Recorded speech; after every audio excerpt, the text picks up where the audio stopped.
Vamos a dar paso a una ponencia de parte del economista Tito Fernando Astudillo. Él es consejero del Consejo de Participación Ciudadana y Control Social y nos va a exponer el tema Poder Ciudadano, Participación y Democracia. Un fuerte aplauso, por favor. Bueno, quiero agradecer a nombre del Consejo de Participación Ciudadana y Control Social, primero a todos ustedes por acompañarnos, por la paciencia que me van a regalar los próximos minutos y también, por supuesto, a la Superintendencia de Control del Poder del Mercado por la invitación que nos hace a ser parte de este importante evento, de este seminario internacional. Efectivamente quiero tratar el tema de la democracia, la participación y el desarrollo en el marco de la construcción del poder ciudadano, que me parece es el encargo histórico y constitucional que el Ecuador le demanda al Consejo de Participación Ciudadana como institución regente de los procesos de participación y de la construcción, sobre todo de la transparencia de la gestión pública a partir del involucramiento de la ciudadanía en los procesos de gestión y en los sistemas de gestión de lo público.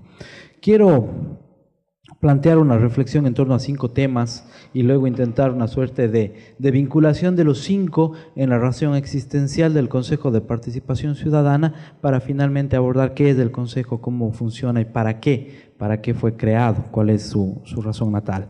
Decía 5 reflexiones que parten, creo yo, de una idea que la sentenció con acierto Salvador Allende cuando dijo: la historia es nuestra, la escribimos los pueblos. Me parece una reflexión profunda que nos invita a pensar precisamente en qué significa la democracia. Quiero empezar por ahí porque decir la historia es nuestra, la escribimos los pueblos, me sabe al prólogo de un libro que está pendiente de escribirse en el Ecuador. Es decir, creo que a partir de ahí nosotros debemos entender que el nuevo marco constitucional inaugurado en Montecristi establece un periodo de transición democrática, un periodo de transición que nos invita y nos convoca a que seamos todos sujetos activos de la construcción del proyecto político nacional que vamos a levantar. Entonces, sí es una forma de decir la historia es del Ecuador y la historia es de cada uno de los ecuatorianos y somos los llamados, somos los convocados a escribirla. Me parece pertinente comenzar por ahí y decir 5 reflexiones. La primera, hablar de la resignificación de la democracia. En un segundo momento, hablar de lo que significa la entropía cultural en el contexto de la resignificación de la democracia. Luego, plantear el problema de un nuevo paradigma de desarrollo que es quizá uno de los saltos de calidad más cuantitativos que nos propone la nueva Constitución a partir del buen vivir, del summa causae. Hablar de lo que significa rebasar un proyecto social de mercados para construir un proyecto social de derechos como Estado y finalmente hablar de lo que es la paradoja del poder, la toma o la construcción del poder desde las perspectivas históricas de la lucha social. Decía plantear estas 5 reflexiones en inicio y a partir de ellas intentar una vinculación a la razón natal del Consejo de Participación Ciudadana, ubicarla en este contexto político e histórico y desde ahí sí explicar un poco cuál es la estructura y la competencia que tiene el Consejo de cara a abrir un espacio de gestión del poder ciudadano. Hablar de resignificación de la democracia entonces como primer punto, como primer aporte o intento de aporte en el marco de este seminario significa entender la democracia como un espacio dinámico. Me refiero a que la democracia, a partir de Montecristi, se reentiende, se redefine en una lectura de lo que ya venía pasando en las calles, pero se reentiende y se redefine ya no como el ejercicio extremadamente procedimental y minimalista que le reduce al ejercicio electoral.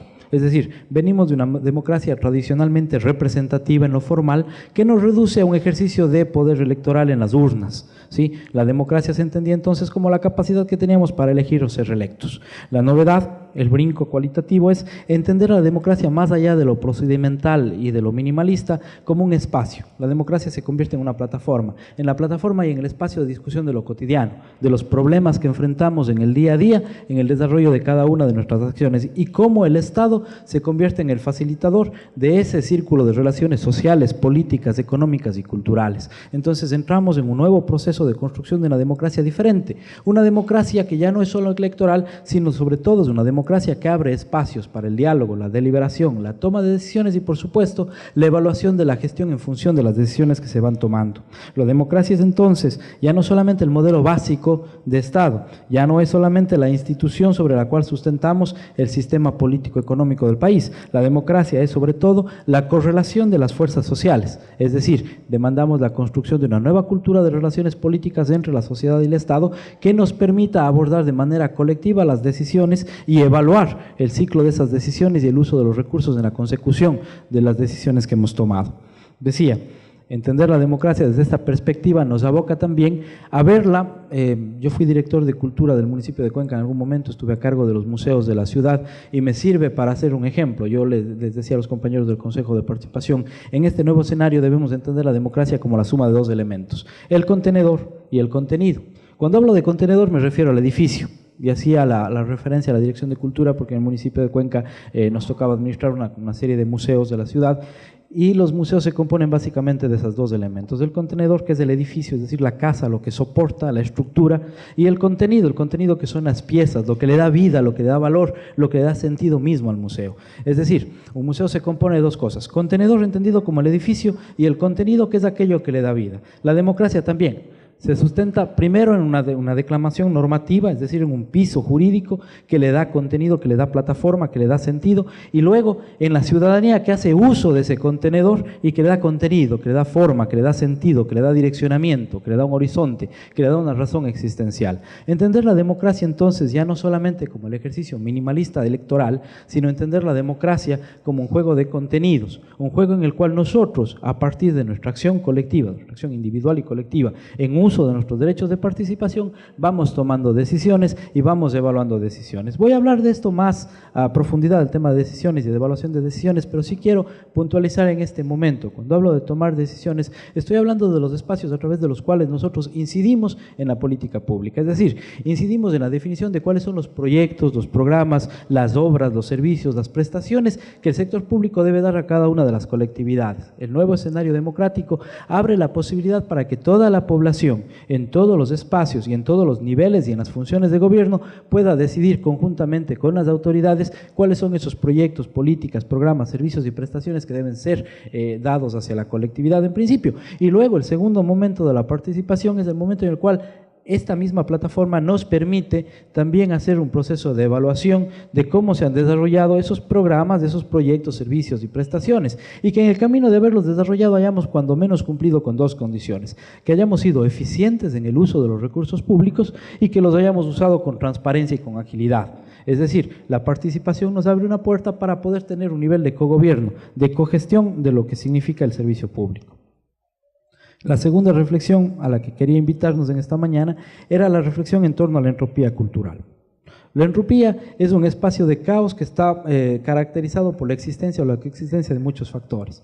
Nosotros, a partir del proceso globalizante, vivimos un proceso de relocalización y de revaloración de las identidades particulares. El Ecuador es un país mega diverso, es un país pluricultural, pero es un país también punto de encuentro de diferentes culturas que reclaman su espacio de expresión y su espacio dinámico de inclusión dentro de la sociedad.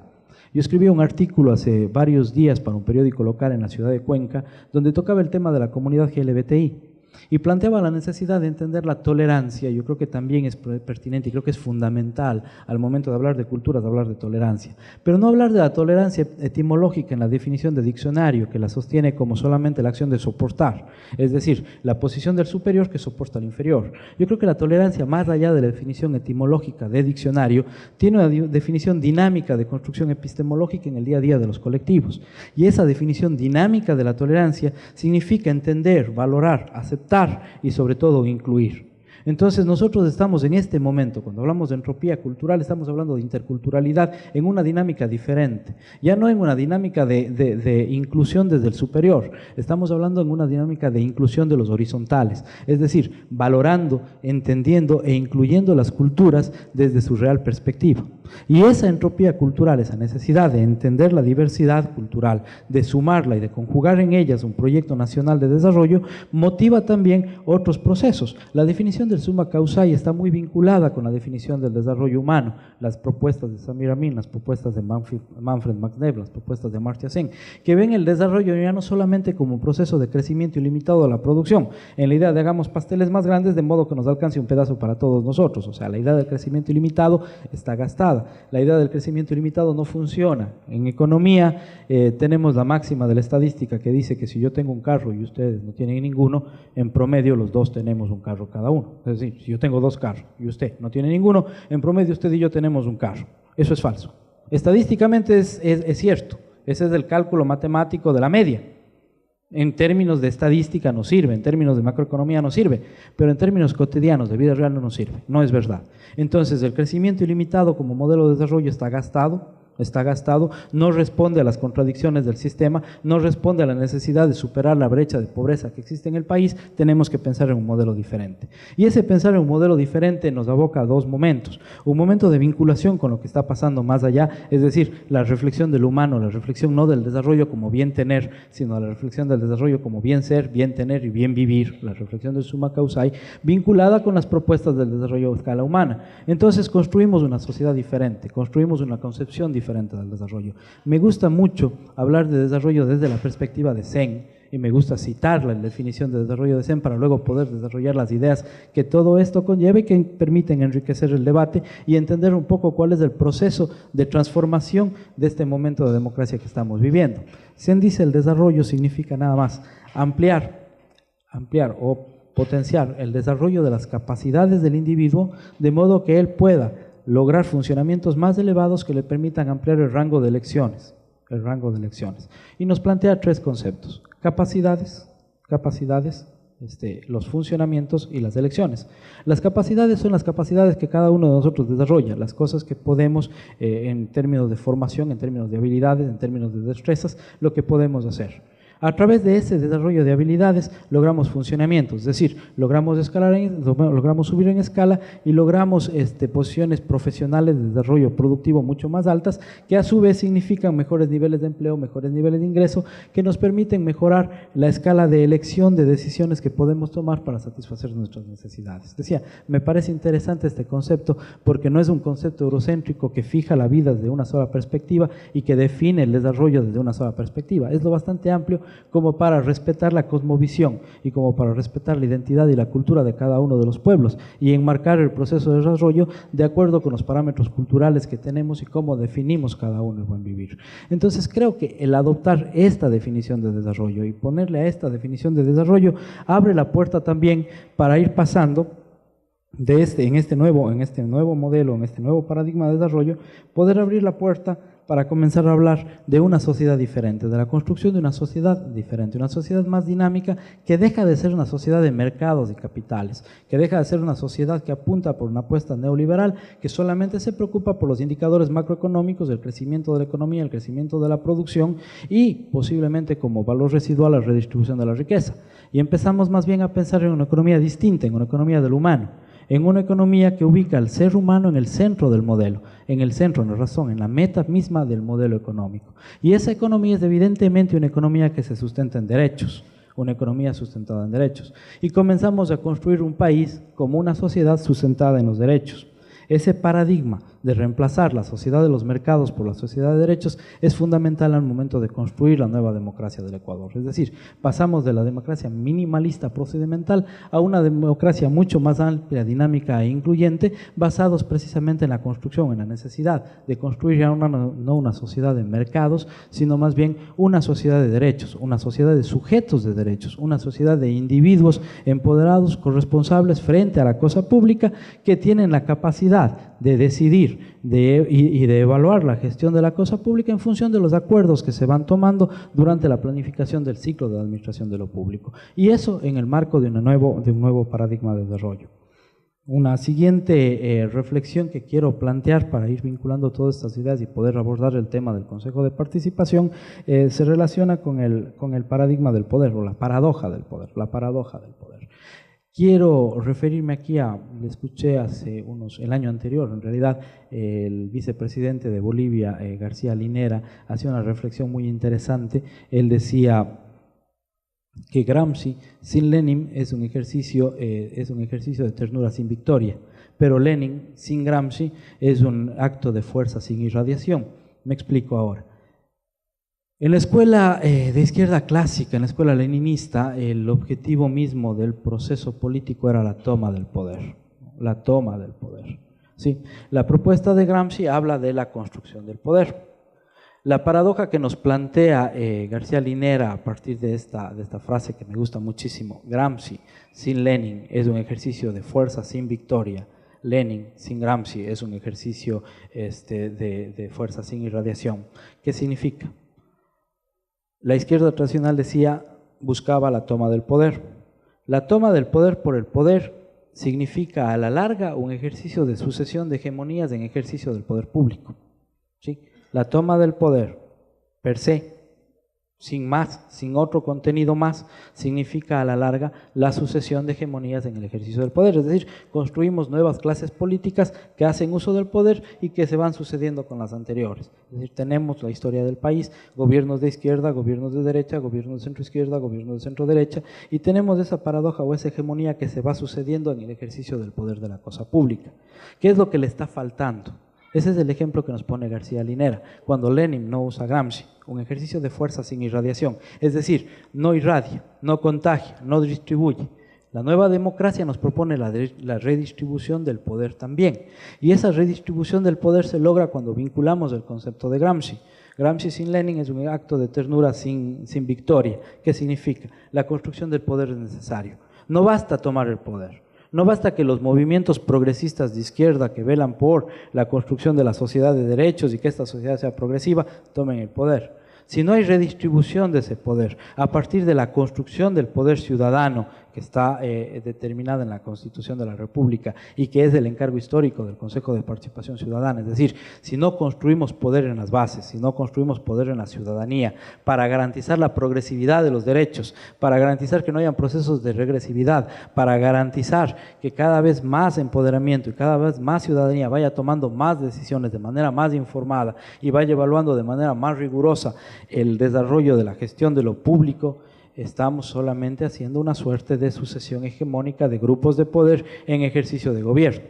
Necesitamos, por fuerza, construir poder ciudadano, necesitamos por fuerza construir poder en las bases, necesitamos organizar las colectividades, necesitamos organizar las sociedades de modo que tengan capacidad de incidencia sobre la gestión de lo público.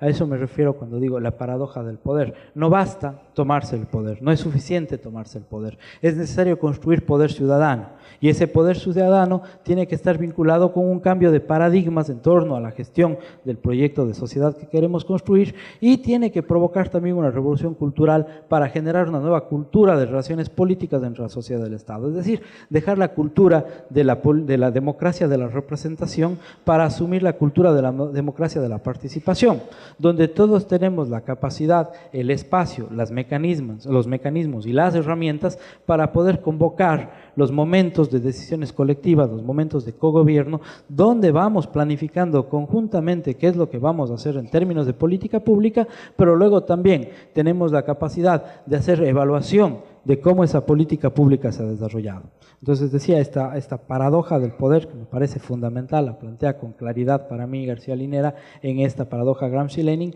es fundamental para entender el por qué hablamos de construir momentos, construir espacios, construir mecanismos, metodologías y protocolos de participación que le permitan al ciudadano de manera individual y colectiva acceder a los espacios de definición de la gestión de lo público.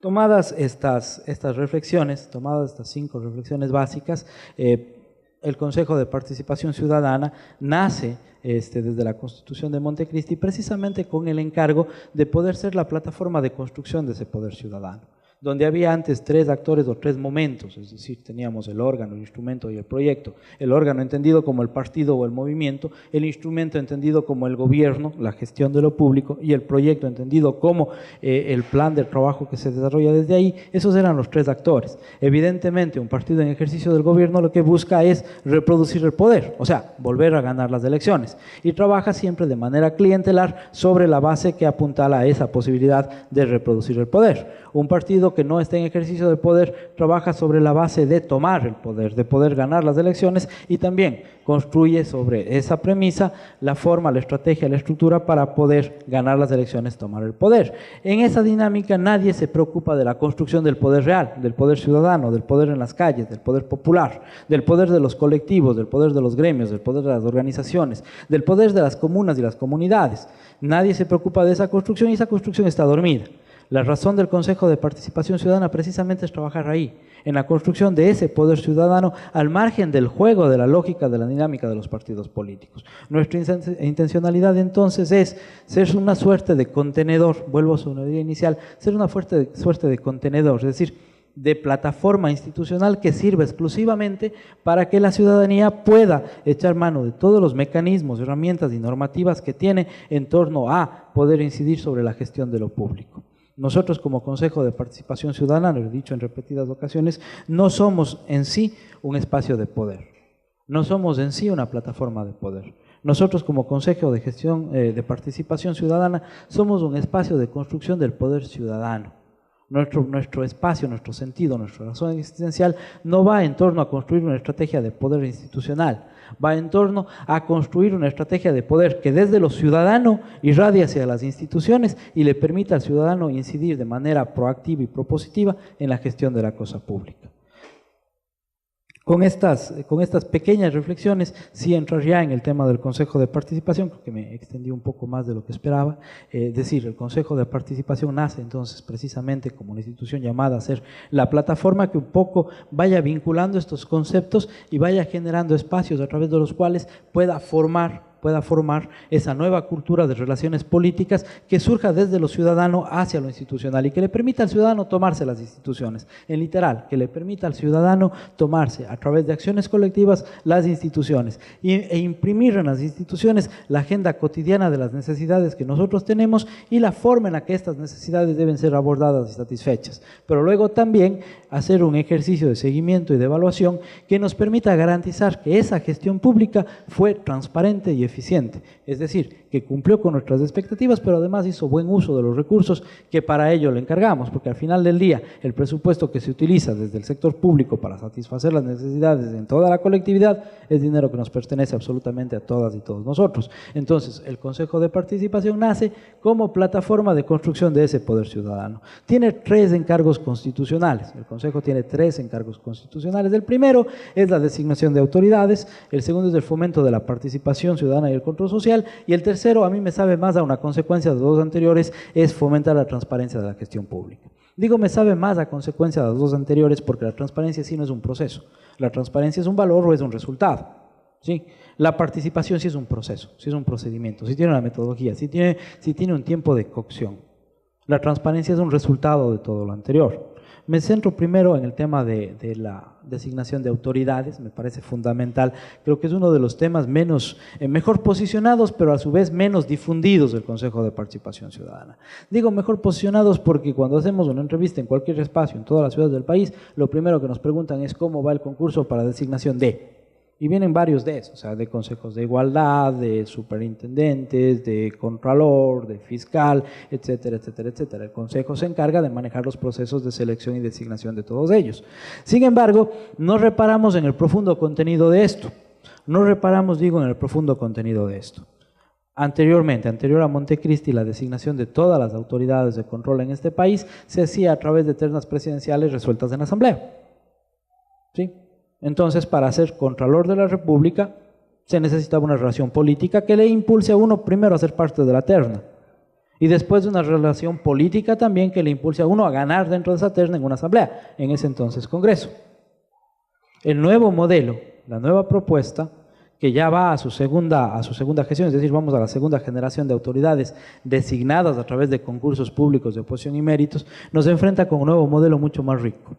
Nos enfrenta con un modelo que demanda participación y control ciudadano en todas sus etapas. El Consejo de Participación Ciudadana no designa autoridades. El Consejo de Participación Ciudadana monta una plataforma para que la ciudadanía designe autoridades. La primera máxima de democracia, elegir y ser electo. Hoy un ecuatoriano en capacidad de ser contralor puede ser contralor sin ninguna relación política. ¿Por qué? Porque puede participar en un concurso abierto de oposición y méritos con derecho además a impugnación y veeduría ciudadana para ser designado, ganando el concurso, Contralor de la República. Decía, es uno de los productos mejor posicionados del Consejo porque en todo lado nos preguntan cómo va el concurso, pero a su vez uno de los menos difundidos. porque no todos los ecuatorianos en todos los rincones de la patria sabemos que hoy, para ser una autoridad de control en la Contraloría, en la Fiscalía, en superintendencias, en consejos nacionales, puede participar en función de sus méritos, sus capacidades, sus conocimientos, en un concurso que de ganarlo le permitirá ser esa autoridad y no necesita relaciones políticas que le acerquen a la candidatura para hacerlo. La ciudadanía no conoce. Estamos en un esfuerzo amplio por intentar difundir esto. Creemos que es uno de los saltos de calidad que nos plantea la designación de autoridades en este nuevo modelo, porque le permite a todo ecuatoriano calificado aspirar a, y le permite ejercer el espacio de gestión de esa institución desde una independencia del poder político de turno. Entonces, es interesante entender primero los concursos o esa designación de autoridades encargada al Consejo de Participación es un ejercicio de participación ciudadana. Primero, porque nos permite a todos participar. Segundo, porque el Consejo no designa. El Consejo para estos concursos tiene cuando menos 3 etapas. En una primera conforma una veeduría o convoca una veeduría, porque tampoco la conforma, convoca una veeduría ciudadana que será la que se encargue de hacer seguimiento a todo el proceso de designación para luego poder decirnos a todos los ecuatorianos el proceso de selección fue transparente o estuvo amarrado. Es decir, tenemos la posibilidad, todos los ciudadanos, de ver cómo se designa al contralor, al fiscal, etcétera, etcétera, etcétera, de la República. Ese ya es un espacio novedoso, ese ya es un espacio nuevo. En un segundo momento nosotros conformamos una comisión ciudadana de selección. Para designar todas estas autoridades se conforman comisiones ciudadanas, es decir, convocamos a la ciudadanía a nivel nacional para que integren una comisión que va a ser la que se haga cargo de manejar los diferentes momentos del concurso, va a ser la que se haga cargo de la calificación de méritos en la carpeta de cada uno de los aspirantes, va a ser la que se haga cargo de la preparación logística de la etapa de oposición, en la toma del examen que cada uno de los aspirantes debe rendir, y que luego va a ser quien se haga cargo de sumar los resultados de las dos etapas, méritos y oposición.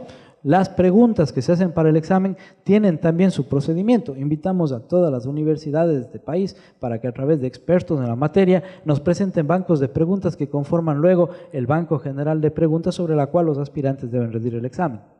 Entonces conformamos un proceso absolutamente amplio, absolutamente transparente y además supervisado por ciudadanos todo el tiempo para poder manejar un proceso de designación de autoridades. Decía, creo que es necesario puntualizar en esto. Ahora estamos en un proceso de designación de autoridades para consejos nacionales de igualdad. Todos los ecuatorianos y ecuatorianas en goce de sus derechos tienen la posibilidad de postularse y de acceder a estos espacios. Son espacios consultivos de la función ejecutiva del Estado. Estamos por convocar el proceso de designación del nuevo Contralor o Contralora de la República. Todas las ecuatorianas y ecuatorianos tienen el derecho y la posibilidad de participar, sea para ser designados o sea para conformar la comisión ciudadana que va a calificar o que va a manejar todo el concurso. El Consejo de Participación en estos concursos garantiza la plataforma logística para que las comisiones puedan trabajar. Pero en una tercera etapa, el trabajo que desarrolla esta comisión ciudadana es sometida a impugnación nacional. Es decir, damos a conocer los resultados de las etapas de oposición y méritos de todos los concursantes, de cada uno de los concursantes que se han inscrito dentro del concurso, para que la ciudadanía a nivel nacional pueda conocer el nombre, el perfil, la hoja de vida de cada uno de los candidatos y, de ser el caso, pueda presentar impugnaciones. Es decir, pueda decir, yo tengo un motivo por el cual esa persona no puede ser designada en ese puesto. Todos los ecuatorianos podemos presentar impugnaciones a absolutamente todos los candidatos. Entonces, tenemos un tercer filtro ciudadano más que nos permite ejercer control sobre el proceso de designación de quien va a ser una autoridad de control en este país. Ese es un proceso absolutamente nuevo y novedoso. Es un proceso manejado por ciudadanos, supervisado por ciudadanos, ¿sí? Y en el cual participan ciudadanos que no necesitan relaciones políticas de poder, necesitan una carpeta que acredite sus méritos, sus conocimientos y sus capacidades para acceder. Es un modelo absolutamente diferente de seleccionar y designar autoridades de control. Me parece valiosísimo el poder profundizar en eso. Estamos ahora mismo, las oficinas del Consejo de Participación están receptando las inscripciones de quienes quieran acceder a estos espacios. La segunda competencia del Consejo de Participación Ciudadana tiene que ver con el fomento de la participación. A momentos a mí me sabe que hay una confusión institucional y que se irradia hacia afuera en términos de qué es la participación y qué es el control social. El control social es una forma de participar, es una forma de participar. Yo digo, la participación ciudadana tiene cuando menos tres grandes momentos. tres grandes momentos. Necesita dos disparadores, el uno ya está dado, el otro lo estamos intentando desplegar y luego tiene tres grandes momentos. Decía dos disparadores, el uno está dado. El primer disparador de la participación es la construcción del contenedor, es decir, la plataforma. La plataforma. Y desde el ejercicio constitucional de Montecristi y todas las leyes que luego de ahí desprenden y se reforman, es decir, el COTAD, la ley de participación, la ley orgánica del Consejo de Participación, el Código de Democracia, etcétera, etcétera, etcétera, todas contemplan y van construyendo el edificio que sustenta la participación o que le da piso a la participación ciudadana en el Ecuador. Tenemos toda la plataforma normativa construida, que demanda reformas, por supuesto, nada es perfecto, pero está construido. Tenemos un edificio de participación. El primer disparador está dado. El segundo disparador que activa el proceso de participación efectivo es el proceso de desarrollo de las capacidades críticas y de acceso de la población a los medios, mecanismos y espacios de participación ciudadana. Nosotros como Consejo hemos suscrito convenios con universidades en las 24 provincias del país. Nuestra intención es, a través de esos convenios y conjuntamente con todas las universidades, poder desplegar escuelas de formación, pero no queremos escuelas académicas de formación que nos titulen en participación. Queremos escuelas educomunicacionales de educación popular, que nos ayuden a formar a la gente, que nos ayuden a informar a la gente, que nos ayuden a socializar y a masificar cuáles son los derechos de participación y cómo se accede a ellos, cómo se exige y cómo se garantiza el ejercicio pleno de los derechos de participación de toda la ciudadanía. El segundo disparador, efectiva e irrenunciablemente, es la formación y la información ciudadana, es decir, los procesos a través de los cuales todas y todos conozcamos y nos empoderemos de los derechos de participación para luego ejercerlos.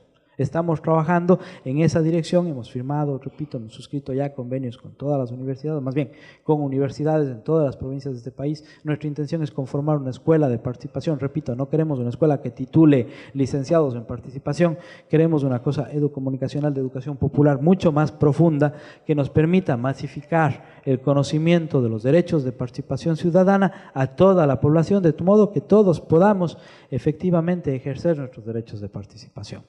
Con esos dos disparadores, la participación enfrenta tres grandes momentos. El primero es el momento de la decisión, es decir, cuando nos sentamos conjuntamente con la autoridad, sea presidente de junta parroquial, alcalde, prefecto, ministro, etcétera, etcétera, etcétera, cuando nos sentamos con esa autoridad y conjuntamente hacemos un ejercicio de definición y de priorización. ¿Cuál es el proyecto del ministerio? ¿Cuál es el proyecto del municipio? ¿Cuál es el proyecto de la junta parroquial? ¿Qué esperamos? ¿Qué necesitamos? ¿Qué acordamos hacer? Y conjuntamente vamos definiendo cuáles son esos programas, esas obras, esos servicios, esas prestaciones y cuáles son los presupuestos que vamos a ir asignando a cada una de esas cosas. ¿Sí? Ese es el primer momento de la participación, el momento en el que tenemos acceso efectivo a tomar decisiones colectivas con la autoridad. A través del Código de Democracia, a través del COTAD y a través de todas las leyes vinculadas, se garantizan los espacios. En el caso de los gobiernos locales, sean estos parroquiales, cantonales o provinciales, la construcción de las asambleas locales y de los comités de desarrollo vinculan siempre a la autoridad del nivel con la población a partir de mecanismos de participación y representación para poder tomar decisiones en cuanto a la planificación, a la elaboración del plan cantonal, provincial o parroquial de desarrollo y luego la ejecución de esos planes. Es decir, tenemos ya las plataformas. A nivel ministerial tenemos los consejos ciudadanos sectoriales.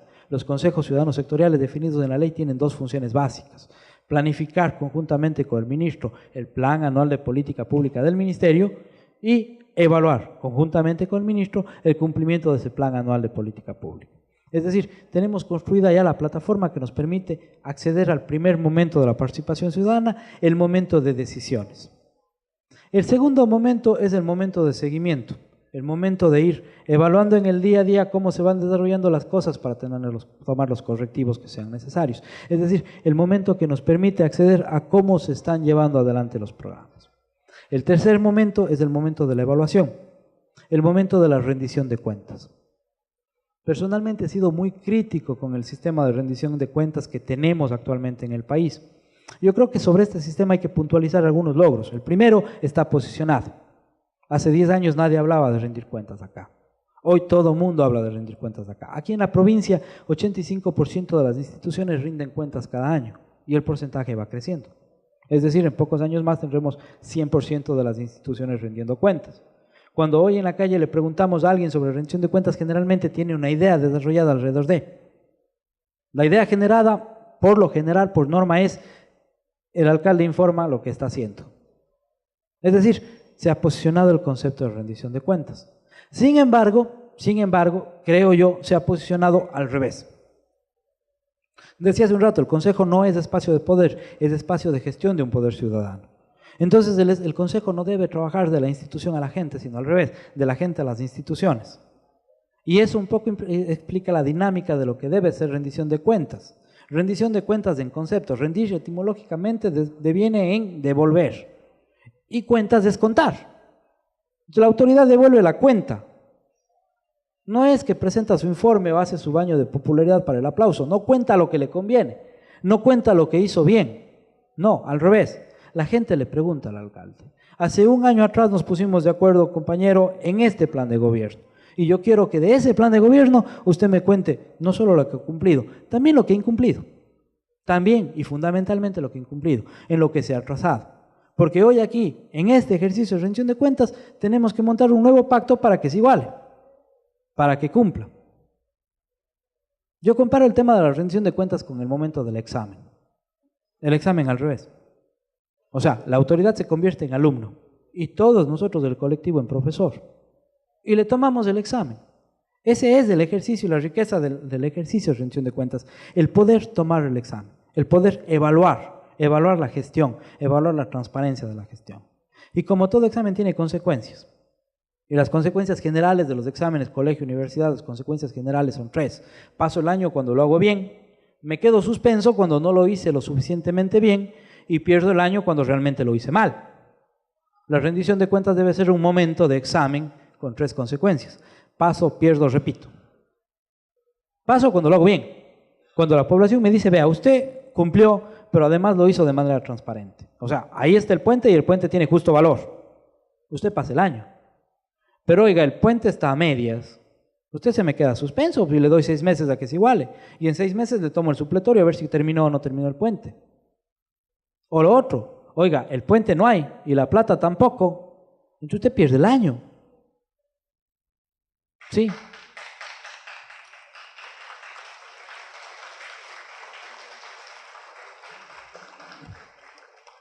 Pero no es un ejercicio solamente de castigo moral de decirle pierde el año, porque tenemos desarrollada la plataforma normativa para tomar acción colectiva.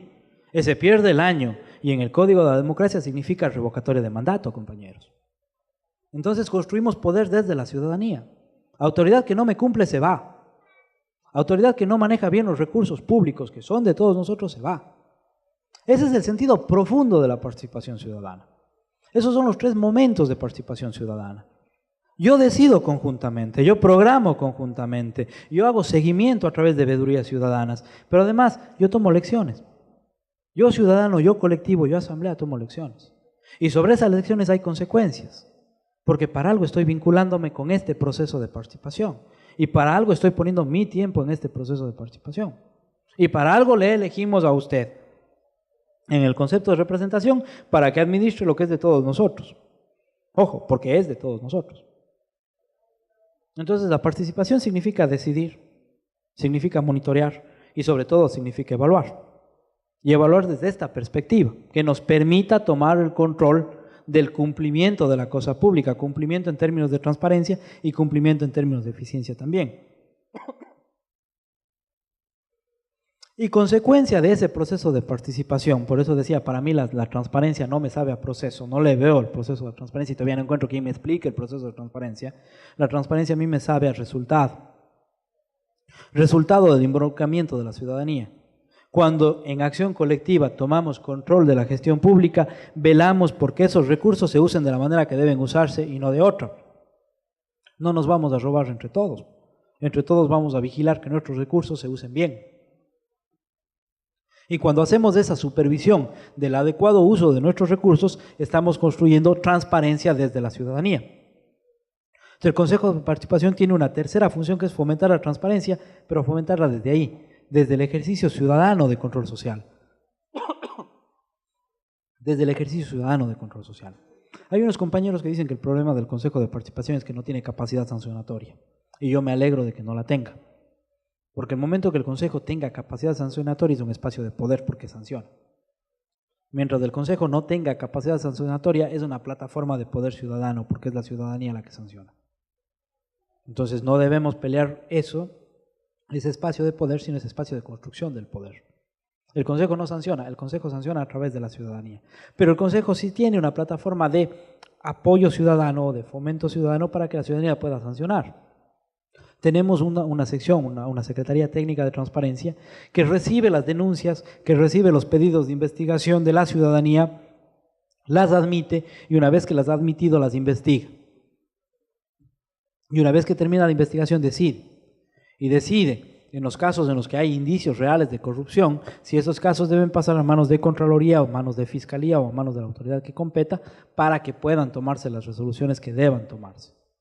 El Consejo de Participación Ciudadana también tiene un área de fomento de la transparencia a partir del involucramiento ciudadano. Entonces decía yo, la participación necesita disparadores, es decir, necesita un punto de partida, necesita un impulso para poder desarrollarse. La participación para mí es sistémica, es decir, se va a alimentar desde dentro y a sí misma y va a ser una espiral. Va a ser una espiral de decidimos, caminamos, evaluamos, volvemos a decidir, volvemos a evaluar, volvemos a caminar. Es una espiral que va creciendo, pero esa espiral necesita un empujón inicial. Ese empujón inicial necesita dos cosas. Que se desarrolle el contenedor, la plataforma, el edificio, que está desarrollado, que lo debemos estudiar, sí, pero ya lo tenemos y con lo que tenemos podemos empezar a caminar. Muchas veces en el camino se acomodan las maletas, ¿no? O las piedras en la carreta se acomodan al caminar también, mientras rueda la carreta. Ya tenemos esa plataforma, ya podemos empezar a caminar.